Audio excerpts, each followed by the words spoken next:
to stay tuned. I'm going to give you now the floor to our keynote speaker, Dan Jørgensen, Minister for Climate and Energy and Utilities in Denmark. Please, Dan.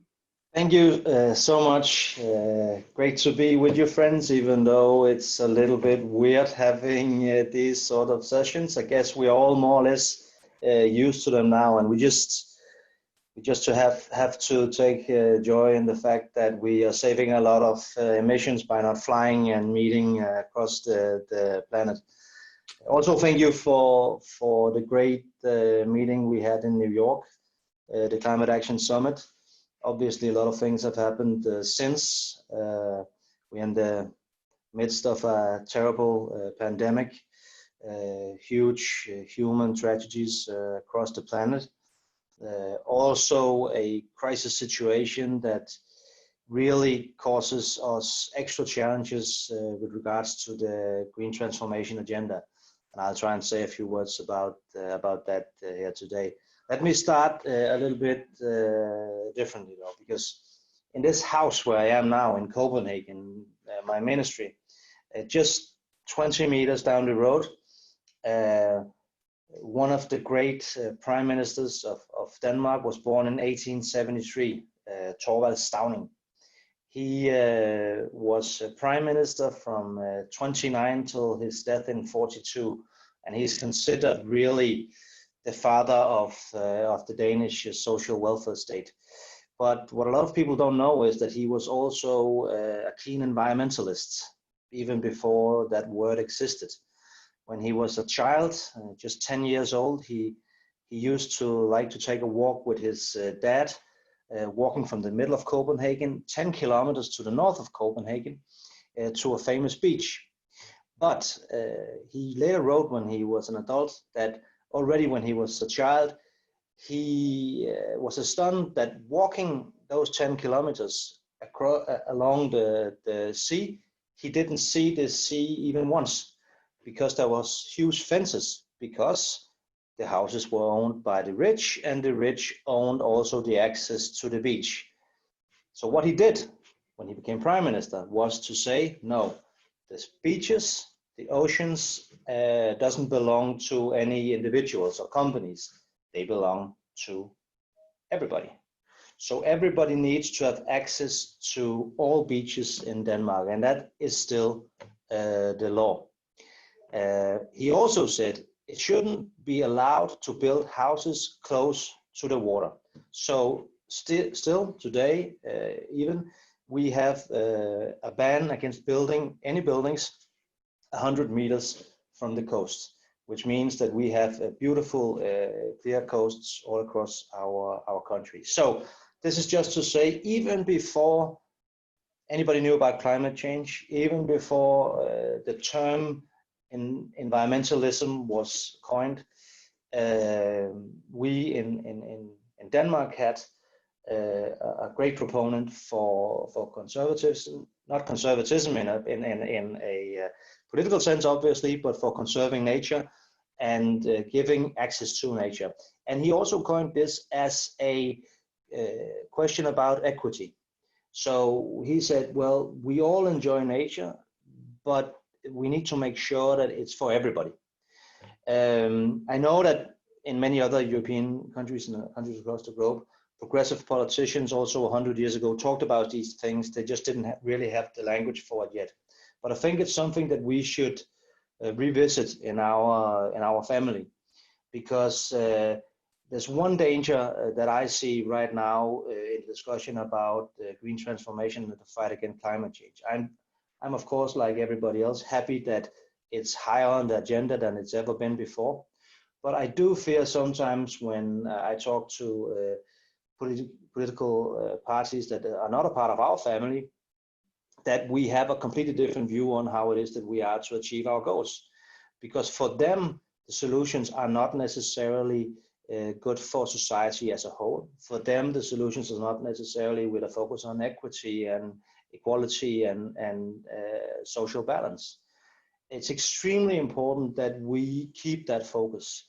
First of all, I think that in most welfare states, in most states in general, if it comes down to a question for the public on whether to choose welfare, healthcare, social policies, or the environment, well, very often the environment and the climate might lose, and even if they didn't, really, it's a false conflict. We need to argue for both.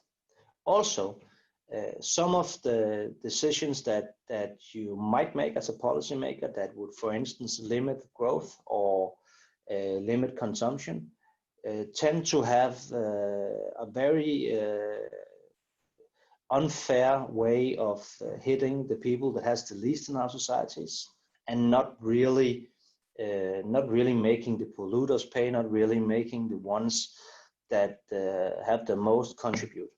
So for us to also make this an ideological perspective, I think is important. I think that we need to be brave enough now to take these discussions. For decades now, I've been working with these issues since I was a kid and in all of my political life. And in most of these years, I've actually aimed to say, green politics, sustainability, environment politics, it's really too important for it to be a question that's divided among a left and right scale. We will have won when it's a topic that everybody's concerned about. To some extent, I still think that that is the case, but I've changed my perspective a little bit. I think we need to be brave enough to also say that, yes, more or less, we all agree now across the political spectrum that we need a green transformation, but it's up to us to make sure that that green transformation is also just, that it's also about equity and social balance. Not only because we don't want to make it a choice between social balance and the green, but also because it's actually the most effective. Sometimes we are fortunate enough in our country to be considered a front runner and a pioneer. Just last week, the Environment Performance Index by Yale and Columbia University, that is published every second year, was published, and Denmark was ranked for the first time #1, meaning that hopefully we can inspire other countries. But a part of the explanation for us to have that ranking is that we've managed to make a green transformation in our society, not on the backs of the poorest people of our country, and not hurting competitiveness and job creation. Actually, we've maintained a high level of equity at the same time, and we've created growth and jobs. So if you look at Denmark from 1990 till today, we've increased the size of our economy by 60%, decreased our energy consumption by 6%, and decreased our emissions from our energy sector by 38%.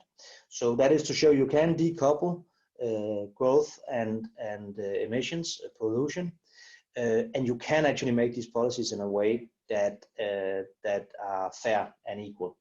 Now, today, when I argue this in the Danish public debate, I'm often met from parties to the left from us that define themselves as more green than we are, by the argument that you're making it too difficult. You're putting too many demands in front of our targets, and if you do that, then we will never achieve it. I look at it differently.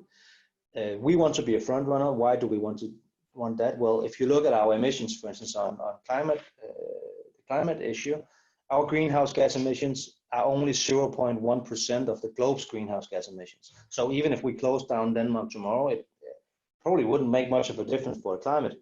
So why is it that we are so ambitious? Well, that's because we want to inspire others. We want to show others that you can do it and have a society that is fairly well off and with equity and all of these things at the same time. And if we did the opposite, imagine what kind of a country we would then be. If we had very strict rules for ourselves and we had very ambitious targets for reducing our emissions, but we were then forced to close down places of work, send jobs to other countries, have a huge gap in our equality, then would we then be a front runner? Obviously not. Then other countries could point to us and say, see, this is what happens if you're too ambitious. So for that reason alone, we need to do this in a balanced way. also, I think it's important to say that we do this, we have these ambitions because if we push ourselves hard, we will also develop new technologies that others can use. And I'm going to leave you with an example, and then I'll stop. Offshore wind. In 1991, we built the first offshore wind farm anywhere in the world in Denmark. At that time, that really wasn't a very wise decision from an economic standpoint. Most economists were shaking their heads. To be honest, I don't really know how they got it through the government's committees, but it was made and they did it.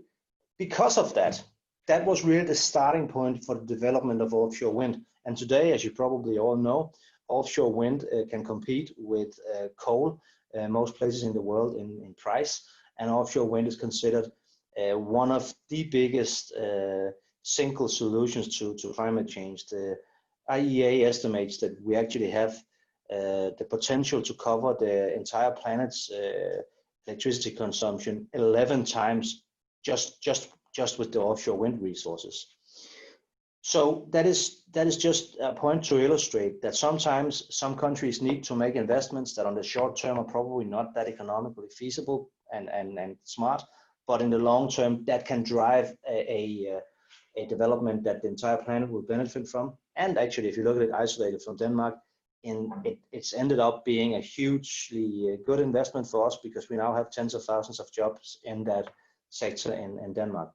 Now we are moving into a new era. We just proposed a new set of legislations and subsidies instruments that will allow us to step into a completely new era of offshore wind. We want to build energy islands. So instead of having offshore wind farms individually, we have energy islands connected to offshore wind farms that then collects and serves as a hub for the energy. That then also needs to be connected to power-to-X technologies, where we transform the power from the wind turbines into first hydrogen and then liquid fuels, so that actually in the future we'll have planes flying on electricity from wind turbines that's been made into liquid fuels. Sounds like science fiction. Really, it's just science. So we hope to have those negotiations finalized within 2 weeks. So that's why I came running in to this meeting, and I'm running out again in a minute because we're pretty busy with the negotiations. But thank you so much for the opportunity. I always enjoy speaking to and with my extended family here, you guys. So keep in touch and have a very good meeting. Thank you.